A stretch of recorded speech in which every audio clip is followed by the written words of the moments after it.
Dickerson Davis, coach, opening statement, then we'll open the questions. Proud of my kids. You know, we knew this was going to be some rebuilding going on. So I'm super proud of them. They fought.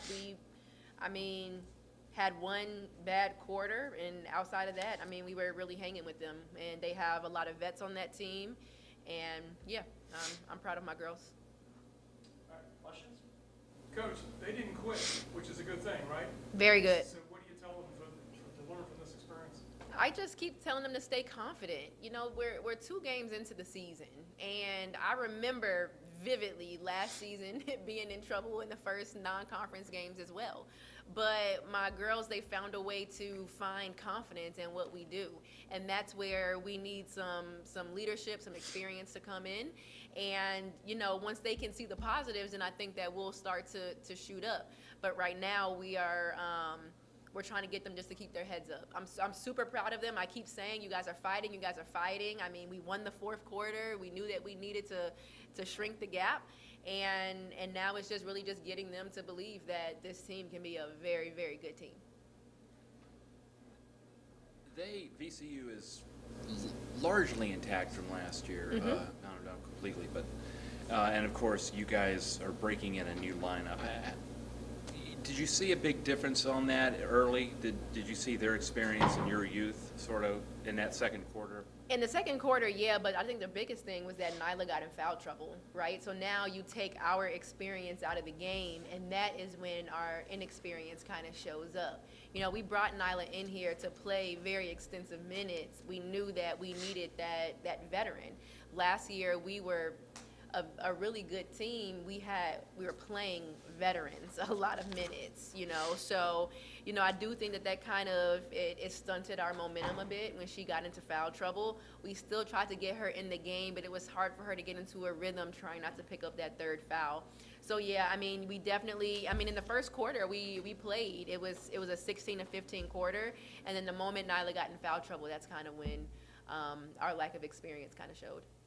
Are you using a lot of these early games, especially to tinker with rotations? Who plays well, with who, and is that going on a lot right now? Yeah, it's going on. We're trying to figure out not just who the best lineup is for us, but also who we match up well against. And so, you know, our starting lineup was different than it was the first game, and it might be different when we look at the film for Mason. So we're just trying to figure out. We have a lot of girls that could do a lot of different things, and we're just rotating people to see who fits where and who kind of clicks game by game.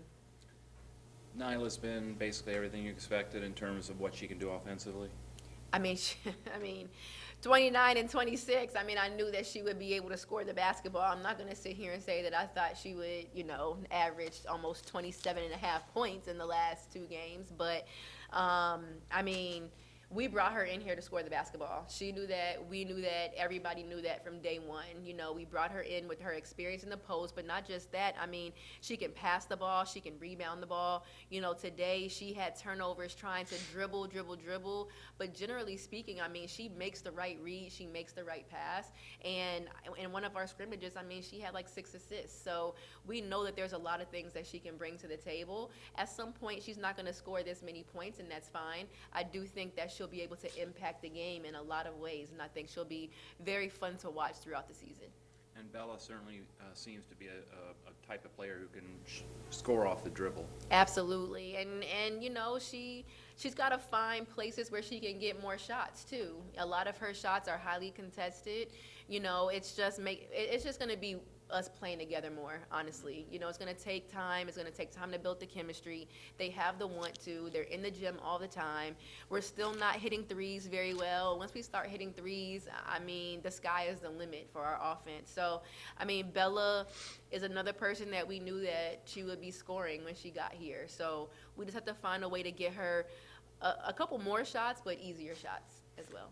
You mentioned the threes, 1 of 15, but I don't recall any that looked, boy, that's a stupid shot. I don't know, maybe you saw a few, but were you pretty happy with the Maybe selection? a couple, but we had a way worse selection in the first game, so there's growth there. There's growth. But no, I mean, we really talked about getting the ball into the paint. Of the 15 that we took, I mean, probably 11 or 12 of them we should have taken. They were open threes or they were in rhythm. We just have to be able to knock those down. Anything else? All right, thanks, guys. Thanks, Coach. Thanks, guys.